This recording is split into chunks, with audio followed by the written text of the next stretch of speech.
Nohema Graber had come from Mexico to Fairfield in Iowa, where she and her husband raised a family.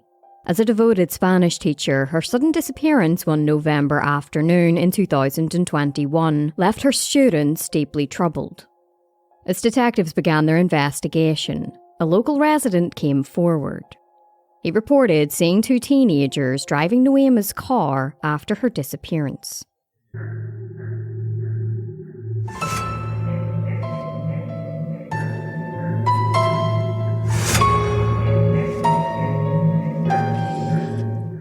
Noema Castillo was born on the 10th of November 1954 in Jalapa, Mexico, which is the capital state of Veracruz, around 180 miles east of Mexico City. Following her high school graduation, she spent 17 years working as a flight attendant in Mexico, yet she aspired for more significant achievements. Determined to realize her dreams, Noema pursued her passion for aviation, undergoing training to become one of Mexico's first female commercial airline pilots, breaking through traditional gender barriers. On the 4th of October 1986, Noema tied the knot with Paul Graber, who she had known since their teenage years. Following their marriage, Noema continued her successful trajectory in the airline industry, while Paul thrived as a consultant in Mexico City, utilizing his expertise to guide foreign enterprises through the intricacies of the Mexican bureaucracy. In 1991, the couple celebrated the arrival of their firstborn, Christian. The subsequent year marked the birth of their second son, Jared. However, driven by their desire to provide their children with a safer environment, free from the constraints of fortified windows, Noema and Paul made the decision to relocate from Mexico. Not too long after Jared was born, the family uprooted their lives and settled down in Fairfield, Iowa, Paul's hometown. Fairfield is a small town with a population of around 9,400 people, but it had a sizable foreign-born population compared to the rest of Iowa. 12.6% of the population is foreign-born, which is more than double the 5.3% of the general Iowa population. One of the contributing factors to this diversity was the presence of Maharishi International University. This is a private educational institution founded by the renowned Indian spiritual leader, Maharishi Mahesh Yogi, back in 1971. The town has a vibrant Latino community, and Noema seamlessly integrated herself into the cultural fabric of Fairfield. Levering her multilingual abilities, she served as a mentor and guide to many within the community, offering support and guidance to those in need. A few years down the line, Noema and Paul welcomed their third child, a daughter who they named Nohema Marie. The family home was one filled with love and compassion, but the familial bond extended beyond the home. The Graber family were active in St. Mary's Catholic Church. Noema, in particular, demonstrated her unwavering devotion by attending Mass every single day. She extended her hospitality to other churchgoers, providing solace through prayers and offering words of encouragement to those during their time of need. According to Father Nick Adams' recollections, Noema was celebrated for her exceptional kindness, boundless compassion, and unwavering faith. Noema always made sure to get involved in the church activities, and she sang in the church choir. She also assumed the crucial role of fostering a strong connection between the church and the burgeoning Latino community in Fairfield. Almost every single Latino family in the town knew Noema, and she became like extended family. It was rare to see a Latino family function, from a quinceañera to a birthday party, and not see Noema there. As the couple's children flew the nest, Noema found herself yearning for a transformative chapter in her own life. Seizing the opportunity, she pursued a degree in English and a teaching certification from Iowa Wesleyan University in Mount Pleasant, a bold step that she took in her 50s. She originally anticipated a career as an English teacher, but upon her graduation in 2006, she discovered a demand for Spanish teachers. Given her native fluency in the language, the role of a Spanish teacher appeared to be an ideal fit. Securing her first teaching position at Ottawa High School, Noema dedicated her efforts there from 2006 until 2012. Subsequently, when a part-time teaching position surfaced at Fairfield High School, she eagerly accepted the opportunity, foreseeing the potential for it to transition into a full-time role. Noema's decision paid off, and she quickly integrated herself within the fabric of the high school, leaving an indelible mark on her students, their families, and the faculty alike. Her genuine aspiration for her students' personal growth was evident, and when students left the school, many sent her letters thanking her. She proudly displayed them in her classroom. During National Teacher Appreciation Week, one of her students dedicated a video to Noema. Happy Teacher Appreciation Week, Mrs. Graber. Thank you for all that you do in and out of the classroom. We really appreciate how much fun we have in your class and how much Spanish we learn. And we just hope you have a really good day. Gracias. Another student, Willow Larson, recollected. Her class was kind of hard at first, but she was a good teacher. She really pounded that stuff into your head, so you would remember, and helped you with tests and stuff. Noema always made an effort to look out for her students as well. If one ever came in hungry or didn't appear to have warm clothing for the winter, Noema made sure that they were well fed and warm. She went the extra mile, making phone calls to community members to ask for help in connecting those in need with resources. Then in 2006, Noema and Paul decided to call it quits on their marriage, but it was on amicable terms. They still had a profound love for one another, and were proud of the family they had created, but felt as though it was time to go their separate ways. The 2nd of November 2021 started out like just any other ordinary day for Noema. She took a group of her students to the town's library to appreciate a display commemorating the Day of the Dead, a Mexican holiday that honours and remembers deceased loved ones. While there, a news team happened to be present, and Noema remarked to the reporter, "We all know we're going to die. It's our way of laughing at death." Later, Noema and the students returned to their school, where they wrapped up their classes for the day. That same day, Paul was out of town for work. Despite the divorce, he and Noema still lived together, along with their son, Jared. Jared had been born with a severe genetic disorder, which meant that he couldn't live independently. As for Paul, his health wasn't in the best condition. He had endured more than 5 years of dialysis, which was the side effect of severe diabetes. Paul had also received a kidney transplant, and Noema was by his side every step of the way. The family bond was still strong, as if Noema and Paul had never divorced. Dinners were shared together, and the family liked to settle down in front of the television together after a hard day's work to watch a good show and chat. When Paul arrived back home the next morning, he was surprised to see that Noema's car wasn't parked in the driveway.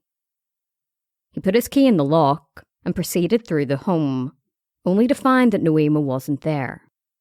At about 8:30 a.m. that morning, Paul received a phone call from the school, notifying him that Noema had failed to show up for her class. It had been scheduled to begin at 8:10 a.m., but Noema was a no-show, and she hadn't contacted the school to say that she was sick. This unusual behaviour was completely out of character for Noema, who was known for her unwavering punctuality and reliability. Overwhelmed by a growing sense of foreboding, Paul contacted the police to report his ex-wife as missing. The initial focus for the detectives was to determine the precise timeline of Noema's disappearance. They established that she had been at the school the day beforehand, as confirmed by the surveillance footage capturing her departing in her car. However, it remained unclear whether she had returned home or had driven elsewhere. Seeking to gain further insight into Noema's typical routine, detectives spoke more with her family. They revealed that Noema often went to Chautauqua Park after school. It was her routine to do 3 laps of the park before driving home before dinner. Acting on this information, the detectives directed their attention to the park. They considered the possibility that Noema might have encountered a health emergency or suffered an accident during her walk. However, upon arriving at the park, her vehicle was nowhere to be found in the parking lot. Undeterred, they meticulously combed through the park. On the path beside the surrounding woodland, Detective Trent Valletta noticed something on the ground. Yeah, there was quite a bit of blood, kind of starting around that area and then along the path up to the railroad tracks. The detective had discovered blood on the park's northeastern perimeter, just beside a wooded area that led towards the train tracks. They decided to venture into the woodland. Down an embankment among the trees, detectives observed something unnatural to the landscape. It was a large pile of items, including a wheelbarrow and railroad ties, that stuck out amongst the trees and foliage. Detective Trent Valletta carefully began to disassemble the pile, uncovering a black tarp beneath. Peeling back a section of the tarp revealed Noema's lifeless body.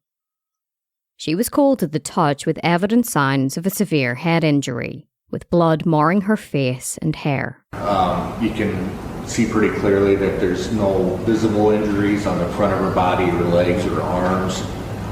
Maybe some scratches, that sort of thing from the woods, but nothing that would be fatal. However, when you look at her head, there looks like there's a very egregious injury there. It was pretty matted with blood, but you could tell that there had been a serious injury to her head. Noema was also partially clothed.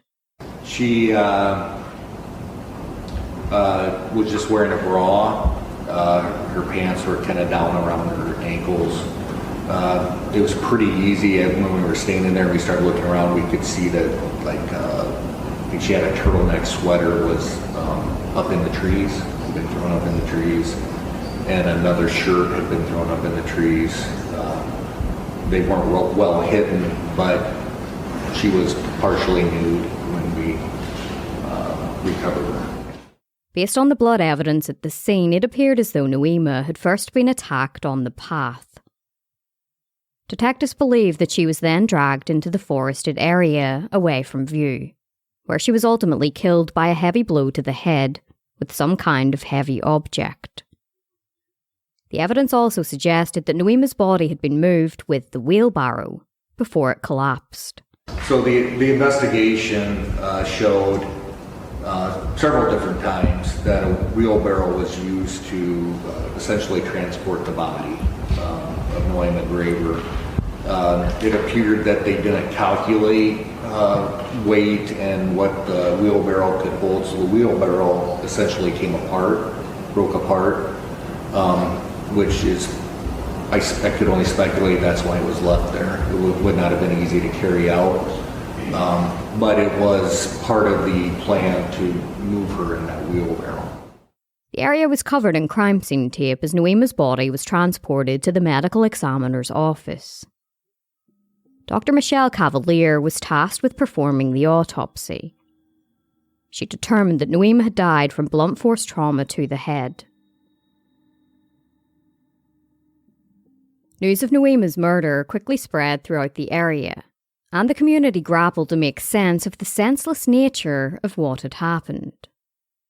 Noema was a well-loved member of the community, who had been attacked while out for a routine walk around a public park in broad daylight. It struck fear into the residents all throughout the small town of Fairfield. Lieutenant Julie Kinsella recollected. Once we found her body and we did the media release that Mrs. Graber's body had been recovered, we had students that were scared to death to attend class. We had teachers that didn't want to teach for the concerns of their own safety. It was such a concern to the point where the schools shut down the schools. They obtained counselors, I think for 2.5 days. That they got out early, and then for like 2.5 days, there was no school. And then when the kids came back to school and teachers came back to school, there were counselors for both the teachers and the staff for the school. Laurie Knoll, the superintendent of Fairfield Community School District, expressed her condolences in a statement which read, "In her 9 years with Fairfield High School, Mrs. Graber touched the lives of many students, parents, and staff. We extend our deepest condolences to the family, friends and loved ones of Mrs. Graber. The heinous nature of the crime led to some within the community questioning whether it might have been racially motivated. One of Noema's former students, Alison Reed, said, "While Mrs. Graber was bilingual and fluent in English, she did struggle with slang and had an accent. I know some students made fun of her for that." Such concerns reverberated within Iowa's Latino communities, prompting Joe Henry, the state political director of a Latino civil rights organization, to express apprehension that Noema's murder might have been indicative of a broader, unsettling trend. In a heartfelt tribute, Noema's ex-husband, Paul, said, "To know Noema was to love her. She was the kind of person every community longs to have in its midst, and we were blessed to have her in our lives." The outpouring of grief culminated in Fairfield High School organising a candlelight vigil in Noema's honour, a testament to the enduring impact of her life and work within the community. Before the event began, fellow teacher Fred Huck played guitar and sang a song he had composed in Noema's memory. It was titled "A Light for Noema," and in the song he called on the community to heal. He sang, "While someone else sorts out who's to blame, it's our job to tend to the living just the same." As the vigil unfolded, those who knew and loved Noema stepped forward to share anecdotes and tributes, all underscoring her warm and welcoming nature.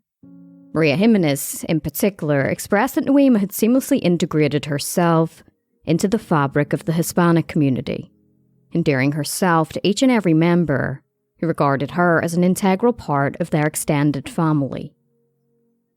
Many in attendance were former students of Noema, some now navigating college, while others had settled into their own families and careers.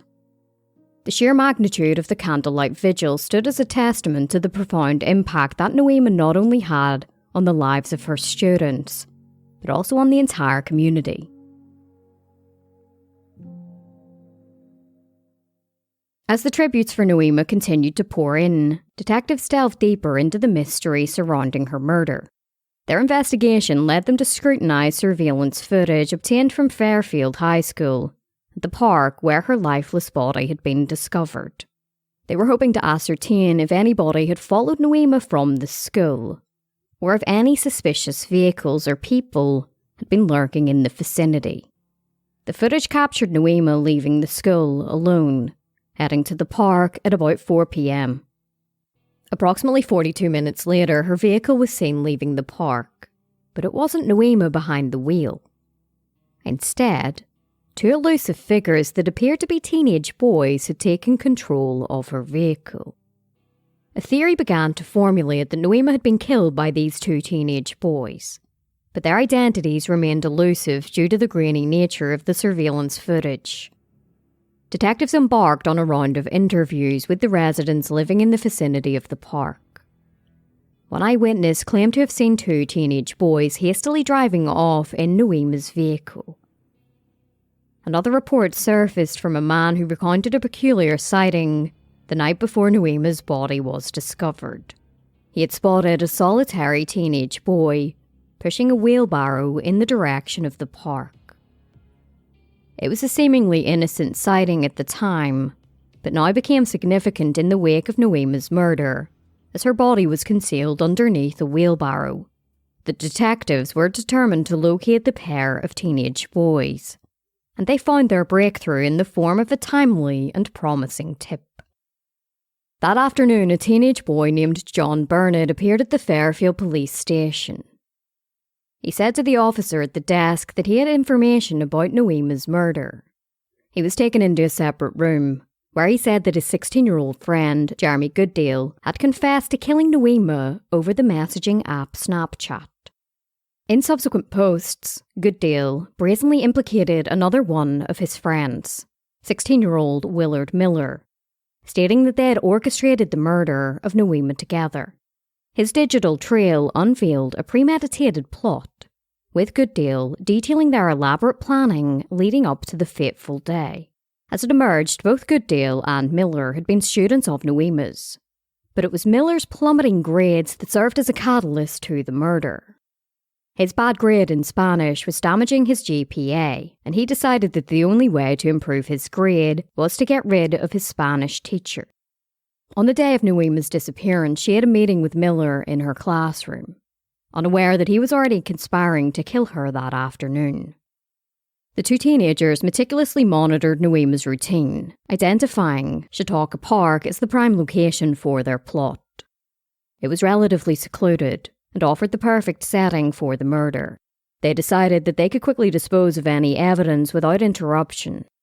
After discussing his grades with Noema that afternoon, Miller proceeded to Chautauqua Park, where he met up with Goodale. Armed with a baseball bat, the two boys patiently waited for Noema's arrival in the parking lot. Unaware of their presence, Noema strolled around the park, with Miller and Goodale tailing her. Upon reaching a secluded area of the park adjacent to a wooded path that led to the train tracks, Goodale approached her.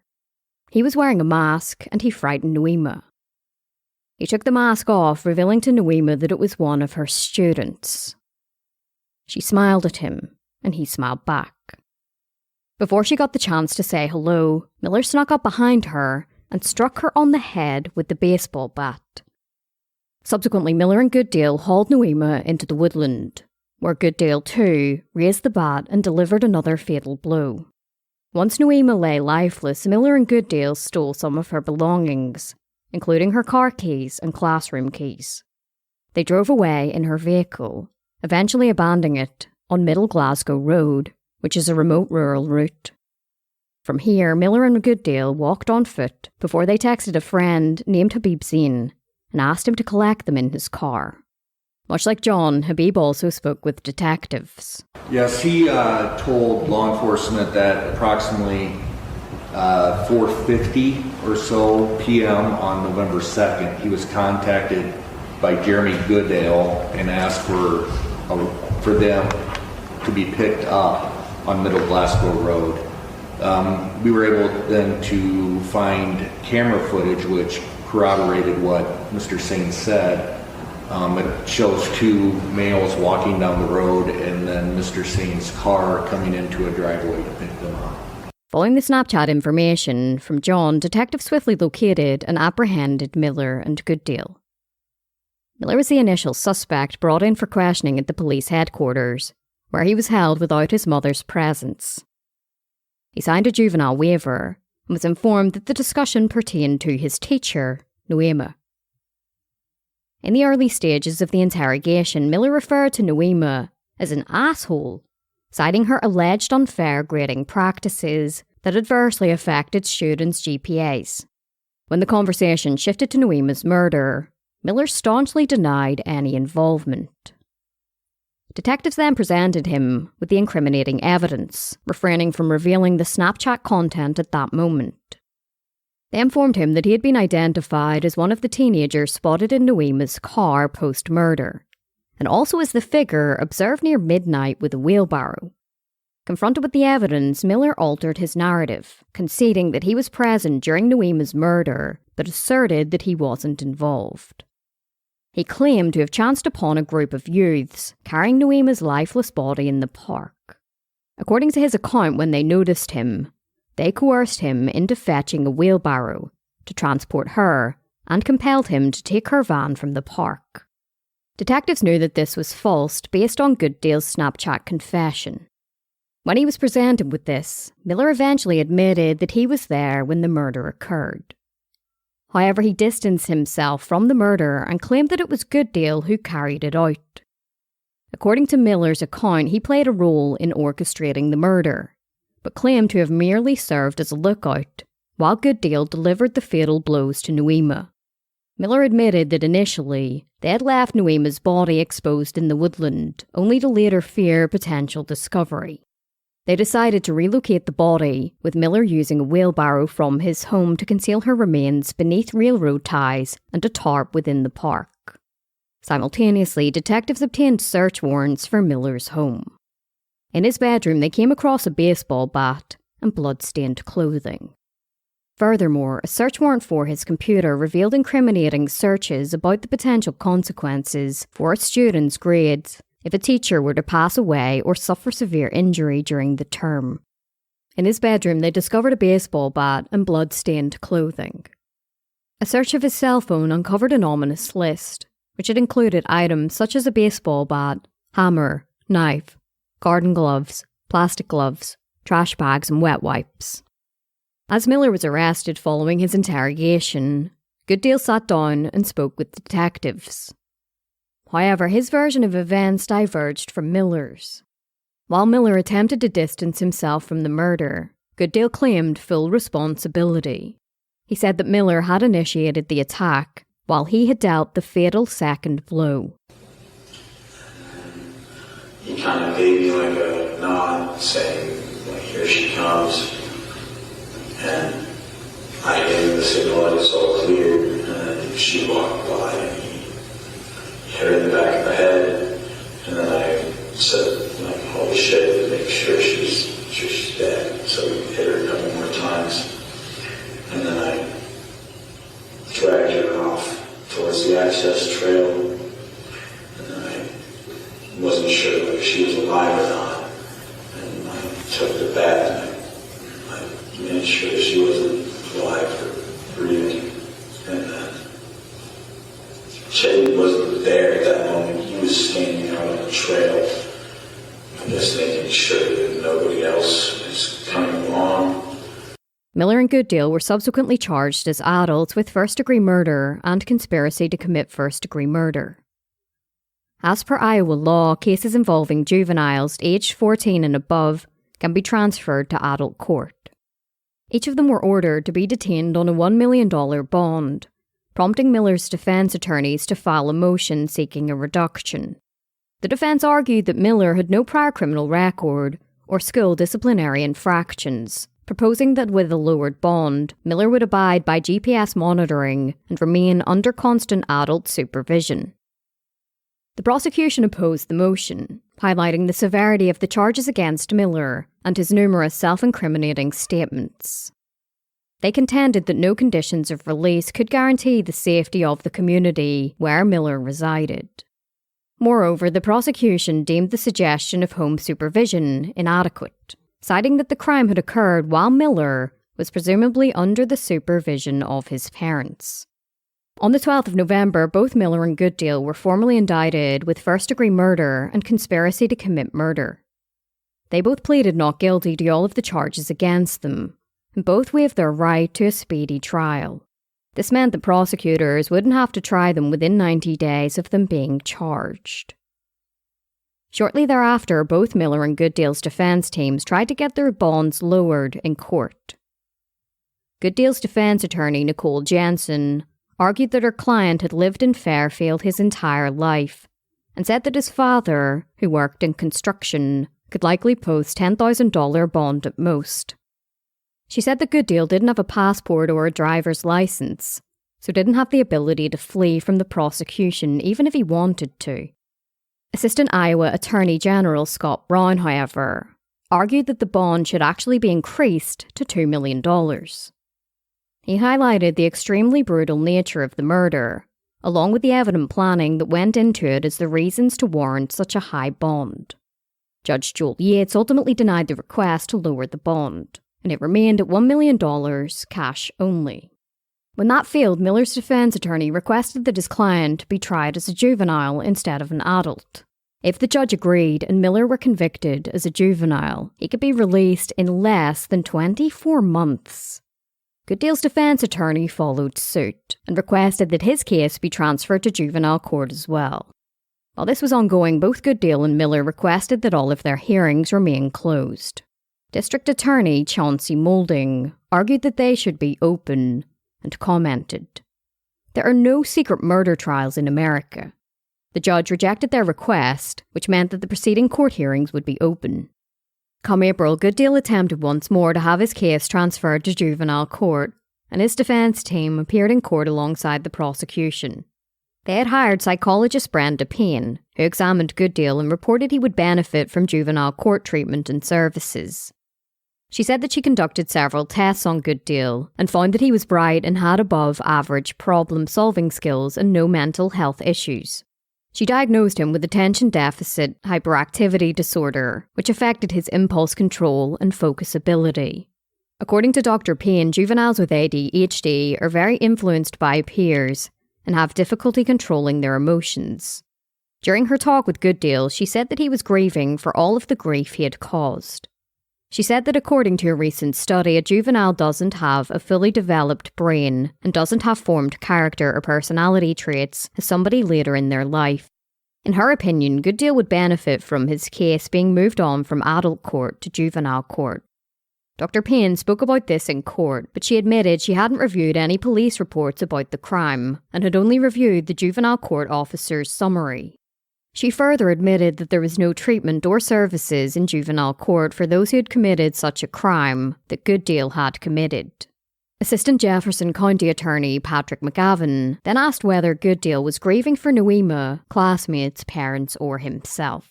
He suggested that Goodale may have only felt grieved because he was caught and was now in custody facing an adult trial that could see him locked away for life. Even if Goodale could have been rehabilitated, he was only 8 months away from turning 18, and there was no way he could be rehabilitated in such a short time before he were released if his case was transferred to juvenile court. While the judge was still making his decision, in May, Miller's defense team appeared in court and made the same request as Goodale's defense team, to have the case moved to juvenile court. They hired psychologist Craig Rimpa, who testified that Miller was a different person he was now than in November, when the murder had happened, because of the rapid brain development that occurs in juveniles. He said the brain development in teenagers is significant because it affects the adolescent's decision-making, empathy, and knowing right from wrong. According to Dr. Rimpa, Miller was ripe for change and said that if his case was moved to juvenile court, he could receive treatment and programming that would help develop these traits. He said that he had analysed Miller and found him to be kind with age-appropriate compassionate behaviour. He also found him to be impressionable, easily persuaded by others, and to be more of a follower than a leader. Again, the prosecution argued that Miller was so close to turning 18 that he wouldn't be rehabilitated in time for his release if his case were transferred to juvenile court. The judge ultimately denied both requests, which meant that both Miller and Goodale would be standing trial as adults. The judge said that there was limited time to rehabilitate either if they were tried as juveniles before their release. He wrote, "The juvenile court's dwindling time to rehabilitate is simply insufficient for a crime of such magnitude, based on the nature of the offences described in the minutes of testimony. This meant that if Miller and Goodale were convicted, they could be looking at a sentence of life in prison." Shortly after the decision, Miller requested that his trial be moved out of Jefferson County due to pre-trial publicity. The media interest in the case was high, and his defense team argued he would be unable to get a fair trial because of the extensive media coverage. The judge agreed, and Miller's trial was moved to Council Bluffs in western Iowa. Goodale followed suit, and his attorneys filed a motion for a change of venue. They argued that Goodale would be denied his constitutional right to an impartial trial if the case proceeded in Jefferson County because of the publicity. The judge agreed and moved his trial to Scott County. The case continued to meander through the justice system as the defense and prosecution were preparing for the two upcoming trials. In March of 2023, Goodale agreed to testify against Miller in his upcoming trial. On the 18th of April, however, both Miller and Goodale appeared at separate hearings, where they both changed their pleas to guilty. During his court appearance, Goodale provided a comprehensive confession regarding his involvement in the murder. On November 2nd of 2021, I met Willard Miller at Chautauqua Park. I understood that he had the intent to kill Mrs. Graber. Shaden had brought a bat, among other supplies, to go through with the murder. And after he had struck Nohema Graber, we then moved her off of the trail, where I then struck her, and she died as a result. Afterwards, we removed any evidence that we could, and that was my recollection of the events on November 2nd. And you understood that Jaden Miller had brought items to assist in the murder of Nohema Graber. He had brought those items to the park with him that day? Correct. I didn't bring anything with me. And he had previously asked you if you would assist him if he were to kill Nohema Graber, and you agreed, correct? Correct. And just to clarify the record, and you've already made these statements under oath, but on November the 2nd, you observed Jaden Miller strike Nohema Graber first. Is that correct? Correct. I was posted as a lookout while Jaden struck her in the back of the head with his bat. And as we've discussed, you understood at that point you had participated in the planning. You were also culpable of what was going on. And upon seeing that Jaden's strike did not kill Miss Graber, you also struck her to ensure that she had passed away. Is that correct? Correct. In contrast, during Miller's court hearing, he offered a contradictory version of events in an effort to distance himself from the murder. He contended that only Goodale had physically assaulted Noema and maintained that he merely played the role of a lookout. His version of events was contradicted by Goodale, and Assistant Attorney General Scott Brown responded and said that there was evidence that both teenagers had struck her. He stated, "It was our intention at trial that the evidence would be that Mr. Miller planned the murder of Graber, and his plan was in place with Jeremy Goodale, and that they both acted as principals as well as aiders and abettors in the planning of the death of Noema Graber." Tragically, Paul wasn't present to witness the conclusion of the case, as he had passed away just recently due to cancer. His brother Tom expressed that had Noema still been alive, the cancer might have been diagnosed earlier. Paul was deeply and understandably depressed by the murder of Noema, and his life ended last week from the ravages of a metastatic cancer that would have been caught and treated far sooner had Noema been there. I am certain, from knowing Noema for more than 35 years, that she would have made Paul see the doctor much sooner for the new pains and skin lesions he began experiencing late last year. She would not have let him ignore these symptoms, and she would have insisted he get them checked. Instead, depressed as he was over her murder, he delayed seeking treatment until the very end of March, and now is dead at the early age of 68. Tom later commented, "We're glad the defendants have pleaded guilty. We're disappointed that one is not still owning up to his full role, but he has at least pleaded guilty, and we look forward to sentencing." With both Noema and Paul gone, their eldest son, Christian, found himself the primary caregiver of his brother Jared. The sentencing phases were to follow, and Miller was the first to be sentenced.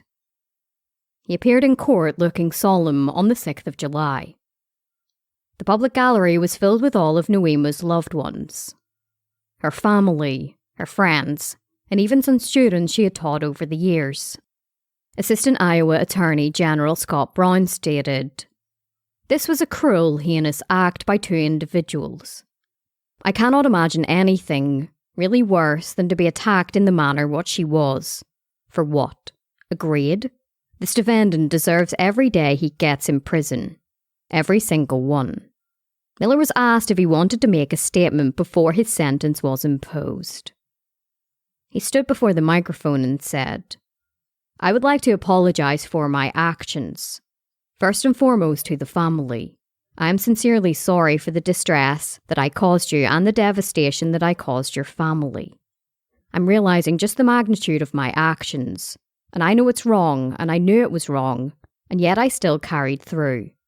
I still did what I did, and I accept responsibility for that.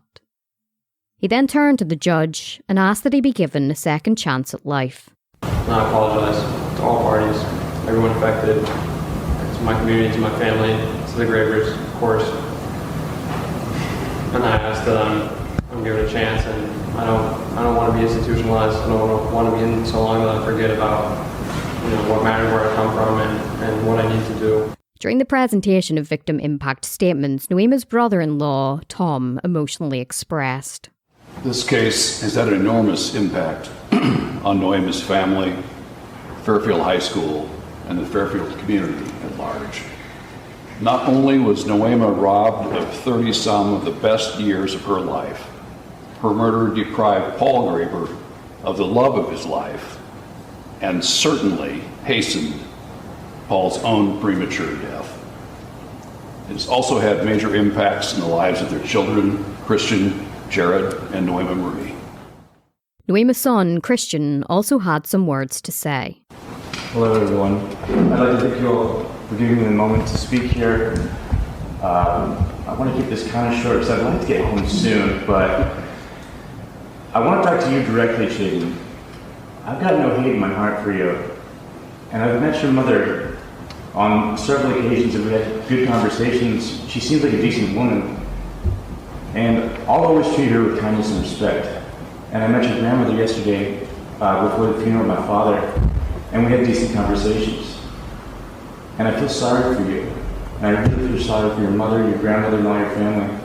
They seem like decent people, and I still think that there's potential for you to become a decent person as well. I don't see it at the moment, but I really hope that one day you can be. During the sentencing, Judge Sean Showers addressed Miller, emphasising that his actions were sinister and evil. I find that your intent and actions were sinister and evil. Those acts resulted in the intentional loss of human life in a brutal fashion. There's no excuse. There is not a systemic societal problem that explains or justifies your actions. While the prosecution had requested a minimum sentence of 30 years, the judge decided to exceed this recommendation, imposing a life sentence on Willard Miller with the possibility of parole after 35 years. In handing down the sentence, the judge said to him, "Your horrific actions led to the death of Nohema Graber, and her family will never be able to fill that void." He further noted that he would have considered a sentence of life in prison without the possibility of parole if state law had permitted it. However, due to a 2016 law in Iowa that prohibited such sentences for juvenile defendants, the judge's hands were tied. Goodale returned to court to be sentenced for his role in the murder on the 16th of November. He wore a grey suit and took his respective place alongside his defence team for the proceedings. Goodale was asked whether he wanted to make a statement, and he confirmed that he did. I want to say I'm grateful for this chance to speak my piece. I offer my sincerest apologies to the Graber family, but I know my words will never be enough. I've had time to think on what to say, and I'm sorry, truly sorry. What I've taken can never be replaced. Every day I wish I could go back and stop myself, prevent this loss and this pain that I've caused everyone. Everyone in the community and outside of it, those closest to me and those closest to the Graber family, as well as the Graber family. I didn't know how taking Miss Graber's life would affect you. I can't comprehend losing a loved one in such an awful way. I'm sorry I didn't stop this from happening in the first place.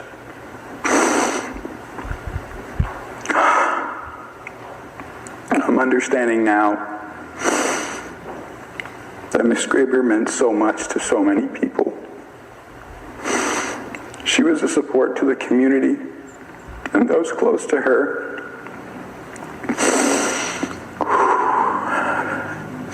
And she was a caregiver to her family, to her children, and to her own husband.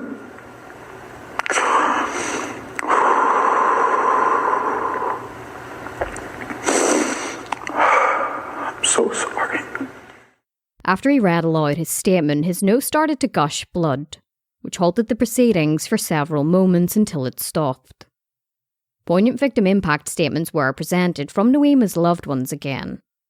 Paul's brother Tom described how the murder had devastated the entire family and had hastened his brother's death. Tom said that Goodale sounded and looked remorseful, but still questioned the authenticity of his apology, stating, "I must say your actions to me undercut that. You're now an adult, you're over the age of 18, and yet you have your counsel to represent you, arguing on your behalf to escape punishment for this horrific crime. That doesn't sound like remorse to me." He was referring to the fact that Goodale's defence team were seeking a lenient sentence. As the statements were read aloud, Goodale struggled to maintain his composure and hold back his tears. Goodale's family also testified during the hearing, including his father, Dean. He spoke about his son's home life and how he survived as a single father after Goodale's mother abandoned them. How did COVID impact Jeremy's day-to-day routine? He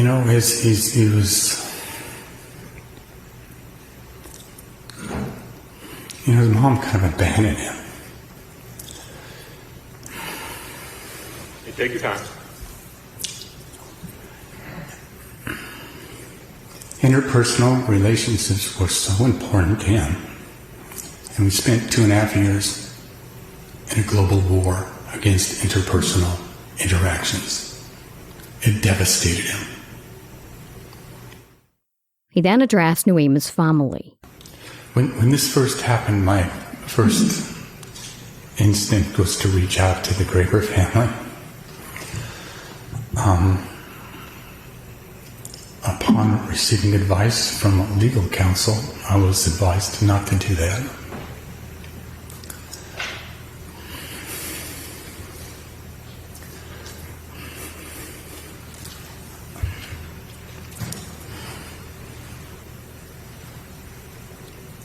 I'm just so sorry.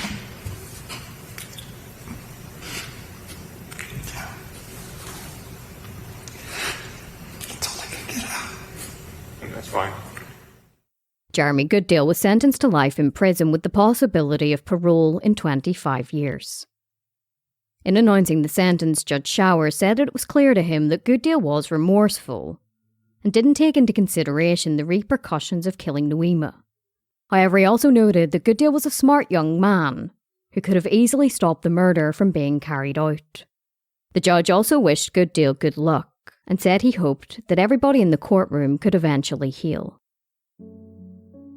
Nohema Graber had lived an eventful and fulfilling life. From making history as one of Mexico's first female commercial airline pilots, to packing up and moving to a brand new country and taking on a brand new role as a teacher. A devoted mother, wife, and caregiver for her ex-husband and son, she extended her compassion to her students harbouring a sincere desire to enhance their academic success.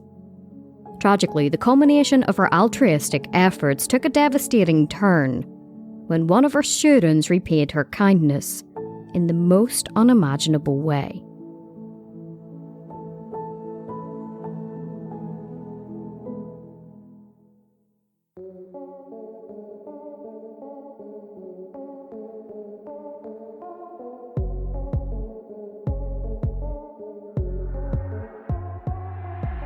Well, besties, that is it for this episode of Morbidology. As always, thank you so much for listening, and I'd like to say a massive thank you to my newest supporter up on Patreon, Audra. If you'd like to join Morbidology up on Patreon, the link is in the show notes. In exchange for your support, I upload bonus episodes of Morbidology Plus that aren't on the regular podcast platforms. I also upload ad-free and early release episodes, behind the scenes which includes bonus audio, video and case files, and I also send out some cool merch. Morbidology is just a one-woman team, so the support up on Patreon seriously goes such a long way, and I am eternally grateful. Remember to check us out at morbidology.com for more information about this episode and to read our true crime articles. Please stay tuned to the end of this episode to hear a promo for the amazing podcast, Our True Crime Podcast. Until next time, take care of yourselves, stay safe, and have an amazing week.